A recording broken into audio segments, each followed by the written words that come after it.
एखादी वस्तू जी आपण 3D बघू शकतोय, म्हणजे तिन्ही बाजूला वरून साईडून आणि वरून दोन, साईडचे दोन आणि वरून बघू शकतोय. तर असं कोणतंही ऑब्जेक्ट आपल्याला या 3D प्रिंटरमध्ये बनवता येते.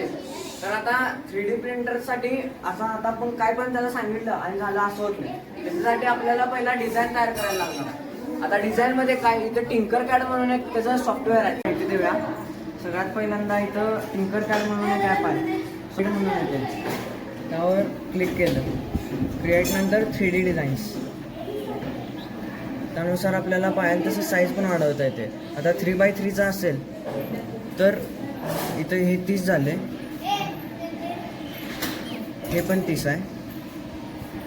स्लायसिंग करायचं. स्टार्ट स्लायसिंगवर क्लिक केल्यानंतर इथं असं इन्फॉर्मेशन येतात.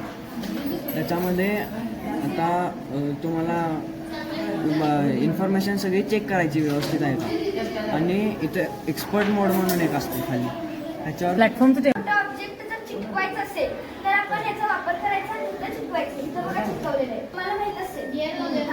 त्याला आता आपण काहीतरी रोबोट बनवणार आहे आणि त्याला आता हात तीन हलवायचं असेल तर आपण इथं त्याच्या हाताच्या कोपऱ्याला आपण इथं जोडायचं, म्हणजे तो हात आहे. आता आपण जे सोल्डरिंग करणार आहे ना, त्याच्यासाठी याचा वापर केला जातो. म्हणजे आपल्याला सोल्डरिंग करायला जरा सोपं जातं. आता हा वॉटर फ्लो मोटर आहे.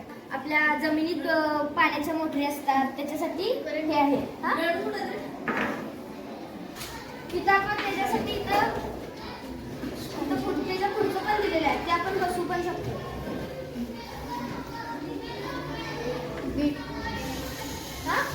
कोणत्याही पाण्याला आपल्याला उपयोग होते. आणि इंडिकेटर मध्ये यूज करतो.